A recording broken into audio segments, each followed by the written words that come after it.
Welcome back to another Spooky Sunday. It's been a little while, so hopefully you guys will like this.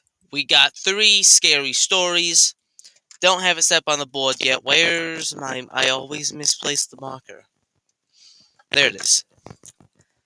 Alright, video 1, 10, video 2, and video 3.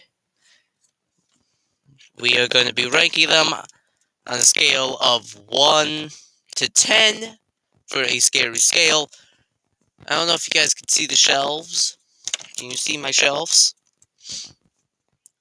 That were a pain for me to hang up. These, I like them, but they are an absolute pain. But I'm not going to dilly-dally. Let's get into it.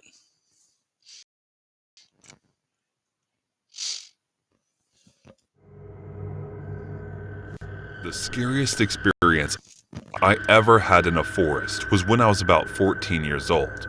I was the only daughter of my parents and enjoyed a lot of love. I'm sorry, Say scariest things to their faces. From them. That incident changed my life completely. I live with my parents in a populated town area with all facilities. My father was working as a bank manager in the main town area. My father was earning enough for us. We also had a piece of land and our farmhouse was there. We often used to go there during my vacations. Our farmhouse was covered with wood all around. There were a few more farmhouses there, but each one was spaced out from one another. Like always, my vacation arrived, and again, my family decided to go to our farmhouse. We packed our stuff and started our trip to our farmhouse. I was a little more excited than my parents because that was one of my favorite places. I used to roam around in the woods late at night without worrying about anything. The whole day was very exhausting for us, so we all reached there and slept as soon as we had our snacks. Around 9 p.m., I woke up. I went out and had a look at the woods. I was fond of that silence. Also, I remember my dad and I had constructed a wood house that was a little deep into the woods. I would not trust climbing anywhere in that or on that or going anywhere near it. It's would have shoveled in my shelves. Jesus, don't go in that. That night, I don't know what got into me, but I was missing our little wood house. My parents were still asleep and there was no one to accompany me, so I decided to walk alone. I started walking into the woods. Since I had gone there some more times before with my dad, I knew the route. I kept on walking in the same direction until I reached there. It was built a little high from the ground over 2 crossed branches. I climbed up there and went in. It was completely filled with dust and spider webs as no one ever came here after we left. I cleaned the sleeping bench which my dad and I had constructed to lie down for some time and lay there. I stayed there for about half an hour and kept on thinking about the memories I had at that place with my dad and grandpa also when he was alive. I was lying there alone, not having any fear at all. All of a sudden, I heard some noise. I got up from the bench and sat down. I cleared my mind and focused on the noise. At first, it felt like some small-sized animal roaming here and there, but within a few seconds, that noise turned out to be like footsteps. I was also getting some smoking smell. I understood that someone had sneaked into the woods without our permission. I went to the window and peeped through it. I saw a man who was dressed like a prisoner and was having a rod covered in blood. Thanks to the full moon light, I was able to see almost every detail, even if it was dark outside. His clothes were torn from several places, and he was breathing heavily. All of a sudden, he got furious and started striking the rod against the trees in front of him. I got a little scared after watching his ferocity. That time, I knew I was in great danger, and if he would find that I was here, then he would definitely kill me to lose his rage. Or worse. I sat there in the corner and covered my mouth with my hands so that he couldn't even hear me breathing. I was completely frightened and was shaking from head to toe. He started walking ahead, and I started thinking about whether I should stay or run from there. At first, I You thought could that I should stay. stay hidden here in the woodhouse. Yeah. But something in my brain told me to run, and run as fast as I could, or I may never make it out of those woods. I peeped again He'll through the window, find you. ensured that he was not around me, and I climbed down and started to run. But I knew whoever he was might be nearby, so I tried to run as quietly as possible. Somehow, I was trying to calm myself from panicking, but I knew that inside I was panicking a lot. I kept turning and looking over my shoulder and didn't stop. At some point, I felt like I was being pursued, but at that point, I booked it out of there. Thankfully, I made it to my farmhouse where my parents were. Hang on. Angered prisoner. You kept looking behind you, trying to go as quiet as possible. Why would you want to go as quiet? You want to hightail it out of there. Do. I knew I was safe there, so I just sat on my door and began to think, who in the world was that man, and how did he reach here? How did you lead him back to your house with your parents that are sleeping and you're awake? The most important question that I was asking myself was, why was he dressed like a prisoner? But there was no one who could have answered me. I had been in those woods several times before, exploring into the woods without any fear, but this time was different. I couldn't think what would have happened to me if he had seen me there. After that, I went to my room and slept. The next morning, I woke up a little late. My parents were already awake and were having their morning tea when I reached there. They asked me to join them, and I sat in front of the TV. My dad was swiping across the news channels, and suddenly, we saw familiar news. It was a piece of news from our woods. The headlines of the news were that a dangerous escaped convict was on loose, and that convict was with me in the woods. That was where the authorities had pinpointed him, and at that time, I was in the very section of the woods where he was, and even I encountered him with my very own eyes. Whatever the matter was, I was just happy that I listened to my gut feeling and ran from there. Who knows if he would have hurt me or killed me, but I am glad that I was safe and sound and with my parents. Well, that's story one. It gets a 7. Not that scary, but still scary. To the next one. Hey guys, thanks so much for all the support. If you haven't subscribed to the channel yet, please feel free to do so. Subscribe to his channel. Now I have a story to share that has really traumatized me for quite a while now, and I feel this is a good place to share it. So I'm from New Zealand, and over there we have the odd missing person or scary murder case, but it's otherwise safe here and not much goes on. I mean that in a way that as a 19-year-old girl I feel comfortable to walk the streets at night or go on hikes alone, and everyone looks out for one another generally. This happened in the summer of 2019, and my boyfriend and I were headed out on a picnic date to a spot we had visited many times before, called Karakariki Track. It's at the end of a very long, windy and rural farm road off of the state highway, so you drive for about 15 to 20 minutes from the main road down a long farm stretch, and at the end is a large cul-de-sac and a massive surrounding farm. Ooh.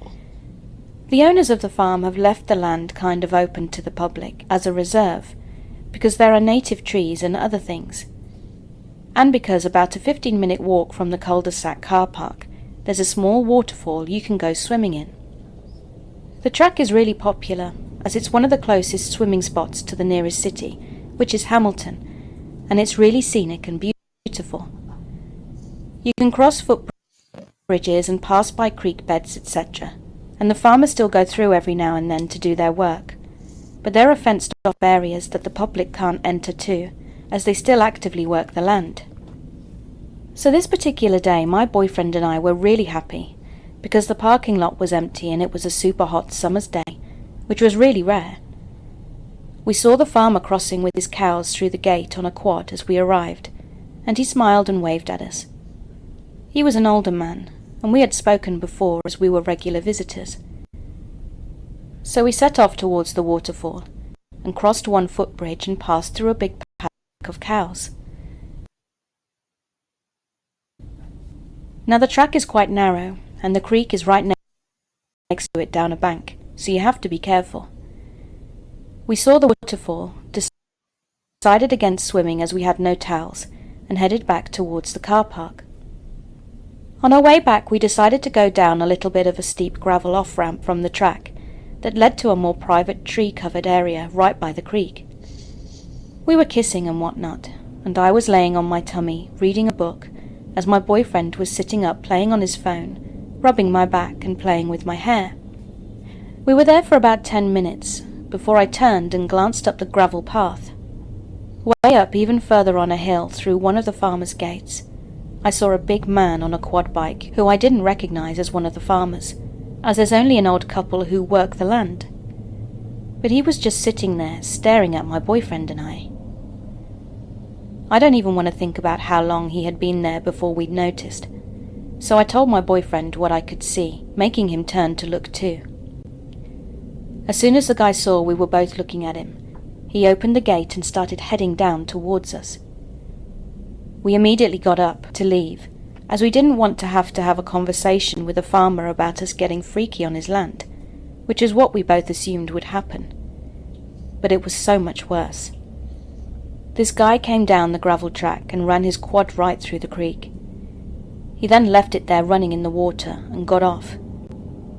He was talking to himself, saying things along the lines of, I messed my quad and I've damaged my engine, over and over before he even got anywhere near us. My boyfriend and I were gathering our things to leave at this point when he began to head towards us. He didn't even make small talk, which was really strange, because he went straight into saying, "Have you guys seen any fish? I'm looking for some fish to kill." My boyfriend told the guy that there was no fish in the creek as it's fresh water, and that he was probably best off to catch some eel. This sent him into a fit, and he said, "I don't want no effing eel. I want to kill some fish." I had made it a point not to look the guy in the eyes, as I didn't want to draw the conversation towards myself, because I was already extremely freaked out, and didn't want him to notice. As you should be. My boyfriend was much more of the calm and strong one when it came to stuff like this. But for a second I did look at the guy, and I thought it looked like his face was slightly deformed. I thought maybe Bell's palsy. As I work in aged care, I've seen it a bit and it looked similar. I bent down to tie my shoelace, and as I stood back up, that's when I noticed a pistol on this man's waist. Now listen to me closely. This is the first and last time in my entire life I have ever seen a real-life gun, as it's incredibly hard to get a firearm in New Zealand, especially after the regulations following the mass shooting in Christchurch. And not only that, he had one pistol on his belt and was waving another one about in his hand as he talked to my boyfriend about wanting to kill some fish.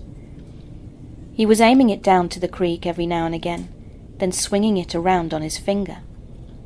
My boyfriend gave me this stern look, and stern is the best word for it, because the look spoke a million words to me in that moment, and he nodded his head towards the gravel hill leading back to the track. I grabbed the 2 bags we had, fake-checked my phone and told the man that our family were waiting for us back at the car park. He completely ignored what I had said though, and instead said, "That's a cool hat you've got on," or something along those lines that were completely irrelevant. So I dismissed myself, said goodbye, and made my way to the hill. In my mind I didn't want to look back and see that my boyfriend had been shot and then a gun at my own head. I knew that our best bet was me getting up this hill onto the narrow path where he couldn't ride his quad and sprint towards the farmer's house. As I was walking up the hill, this guy said to my boyfriend, "That's a really pretty girl you've got there." It was like all the intentions of his that I didn't want to believe were just then confirmed. I actually felt like I was going to die. My boyfriend, though, said a quick, "Thank you, we'll be off now," and headed up the hill with me. The guy kept talking though, like the conversation hadn't ended, even as we headed away. He just stood there, gun in hand, and watched us leave. As soon as we were around the corner, we sprinted all the way back to the car park, where there were over 10 empty gun shells. We hadn't noticed this before. We had run into 2 girls in bikinis arriving at the spot, and informed them about the guy and everything that had just happened, so they got in their cars and left immediately. Good. We tried to go to the farmer's house to ask if he knew the guy, as we'd never seen him on the land before. But they weren't home anymore, and as for the gun, it's still really freaky to me, as I'd never seen one before. But the pistols the guy had looked quite old and rusty, and when we discussed the incident on the way home, my boyfriend suggested they were probably handed down to him from someone else. This incident has stuck with me for the past few years, and my boyfriend and I have not been able to return to that spot again, which really sucks, because that's where we had our first date, and it meant a lot to us. I had to drive past the road leading to the track for about a year too, as I commuted between towns, and it always made me feel sick. I could have lost my life or my partner that day, or so much worse, and I'm always extremely grateful that my boyfriend is the man that he is, and was able to steer the guy away from us for us to leave. To communicate to me through movement to tell me what to do in my freaked out state too. He told me afterwards that he was ready to die if he had to, because knowing the guy had been watching us beforehand and complimented me in the way that he did, it was clear that he could have had some scary intentions. It's also made me way more fearful now to travel in the bush alone, which I've done my whole life.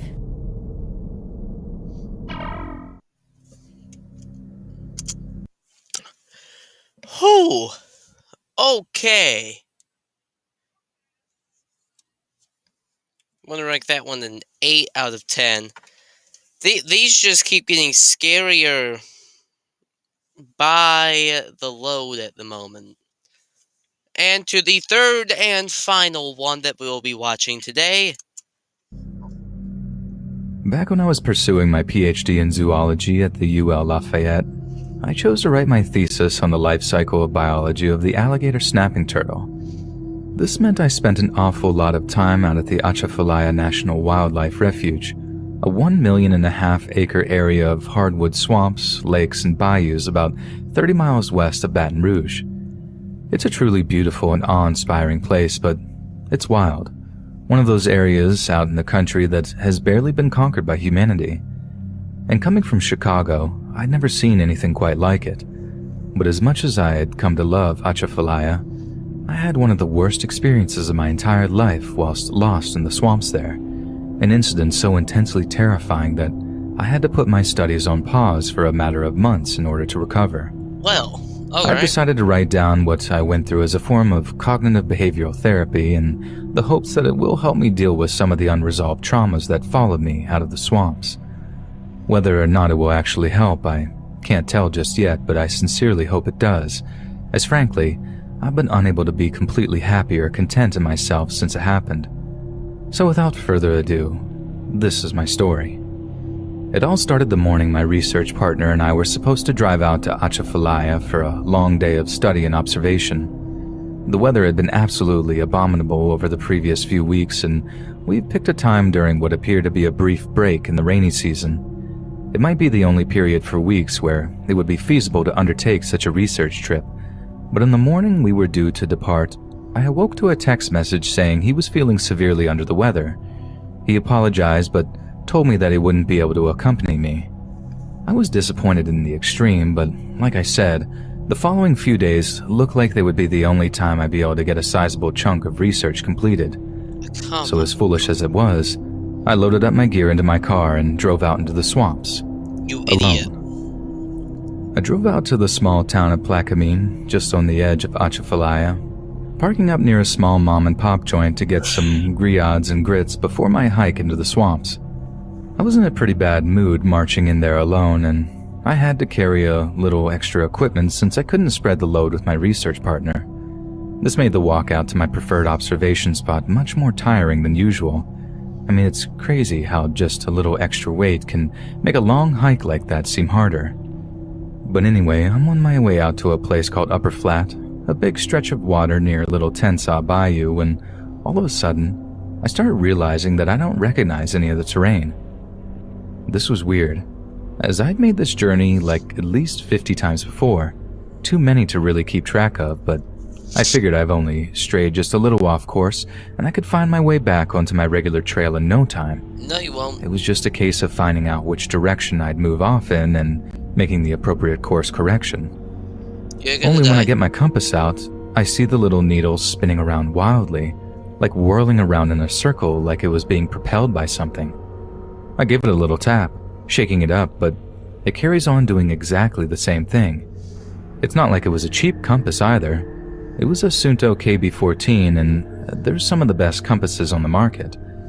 That one in particular set me back almost $200, so I fall back on the compass on my iPhone, which is even less reliable but works off a GPS as opposed to the Earth's natural magnetic forces. But again, not only does it refuse to calibrate, but I realize I have absolutely no bars on my phone either. That was definitely not normal. The cell reception isn't the best out there, but I always get something, even if it's just a single bar to send texts. I'm a little worried by that point, as I've basically got no method of reaching the outside world if something goes wrong.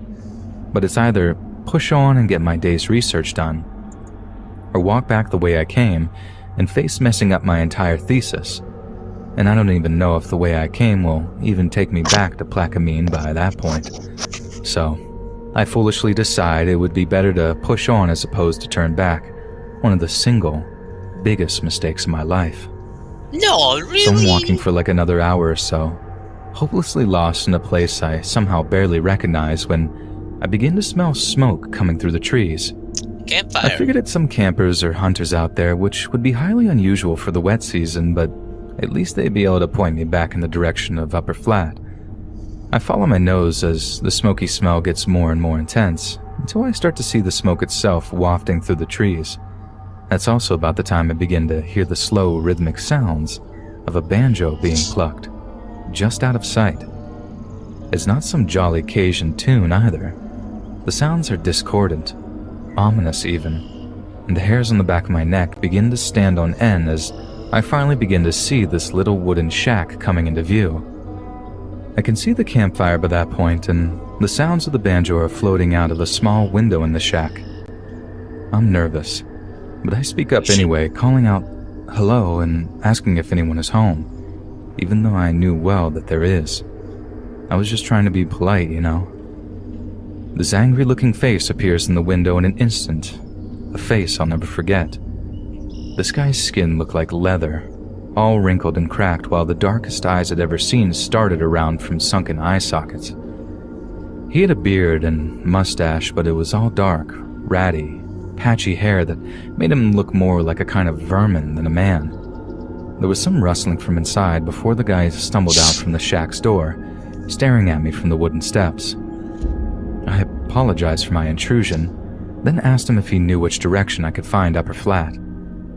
He didn't say a word at first, just carried on staring at me like I was somewhere I didn't belong, which I suppose was exactly the case. I then took to reassuring him that I didn't want to take up any of his time, that I was a little lost and all I wanted was to find my way back towards Little Tensaw. Petit Tensaw? He replied, in a drawl of Cajun French. Oui. Parlez-vous anglais? I had picked up a little French since moving to Louisiana for school, but I'm not about to pretend it was any good.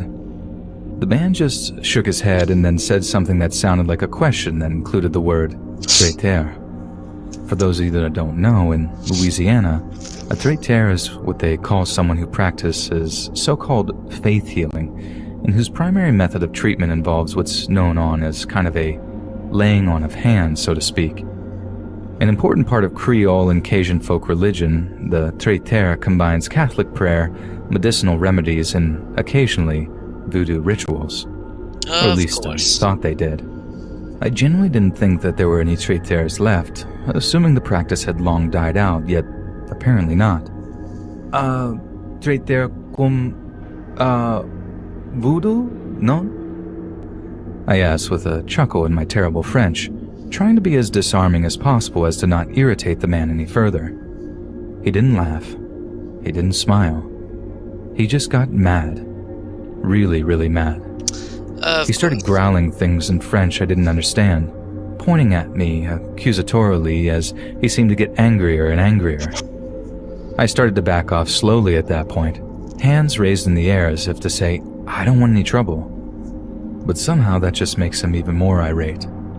And then he's sort of apoplectic with rage as he pulls this huge gator jawbone knife from behind his back and starts pointing it directly at me. A knife on its own would have been intimidating enough, but seeing the blunted alligator teeth that made up the handle, Jesus, that's just about scared the life out of me. I thought once I was out of there I'd be okay, but as I'm walking back through the forest, pretty shaken up, he starts screaming in French and whistling. Only when I look over my shoulder just to make sure he's not about to give chase, I notice something that makes my blood run cold. He's not screaming at my back. He's not whistling at me either. He's screaming and whistling into the forest.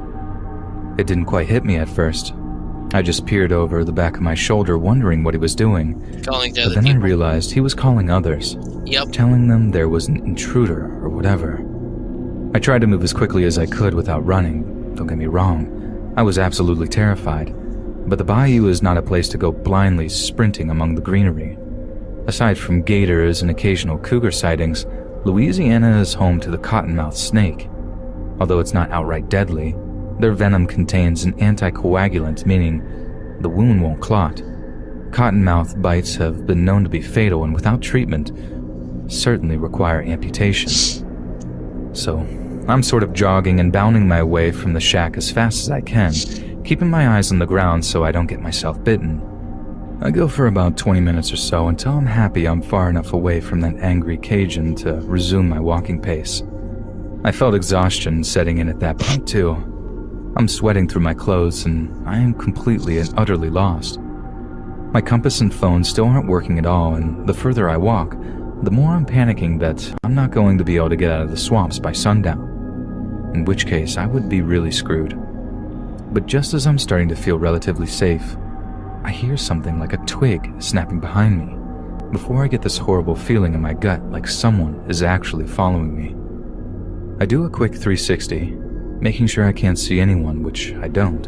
The bayou seemed as still and quiet as ever, yet the feeling didn't abate.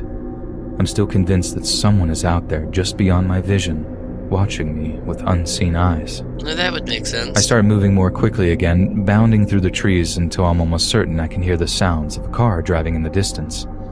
I was close to road, I was sure of it. But right as I start to move off in the direction of the sound, someone steps out from a tree just to the side of me. They were dressed in all black, bare-chested with red-brown skin that was riddled with strange-looking tattoos. Over their face was a mask that looked an awful lot like the front section of a human skull, and in their hand was a huge black blade of some kind. No thank you. To this day, I have never seen anything as completely and utterly terrifying as whoever or whatever walked out from behind that tree. Whether or not they intended to do me harm or just scare me out of the area, I can't really say for certain. But I sure didn't want to wait to find out. I forgot about the cottonmouths and just ran as fast as I could, sprinting through the trees as I heard the guy following me. It was horrifying. I could hear him panting just a few meters behind me, the whole way until I burst through this thick patch of bushes and onto the highway behind it. I ran out in front of a car which almost smashed into me, honking its horn with the driver going crazy. I ran around to the guy's driver's window and begged him to let me in. At first, he told me to screw off and almost drove off on me. But I begged the guy. I really begged. And I don't know if it was how haggard I looked or if it was the genuine terror in my voice, but eventually he agreed to let me in. I told him what went back down in that bayou, and I asked him if he'd ever seen or heard anything like that. He told me no, but also mentioned that he knew way better than to be walking around the bayou on his own like that, and that I was an idiot for doing it. He was kind enough to drive me back over to Plaquemine to where my car was parked, and I thanked him profusely for potentially saving my life. I offered him some gas money, but he told me no, that there was no way he was about to take money off of me for just doing the right thing. That's something I never forgot about Louisiana. just how kind and generous people could be. How the whole thing about Southern hospitality was very, very true. But I've also never forgotten about that man in the bone mask. The man who haunted my nightmares for months after, and almost ruined my whole time at college since, like I said, I had to put my studies on pause just to get over what I'd seen out there. So please, don't ever go walking into the bayous of Louisiana alone, because there are people out there that are seriously averse to the intrusion of outsiders.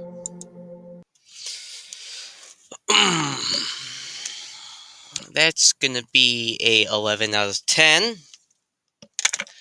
Thank you all for watching today's video. I hope you have had a fun time watching it.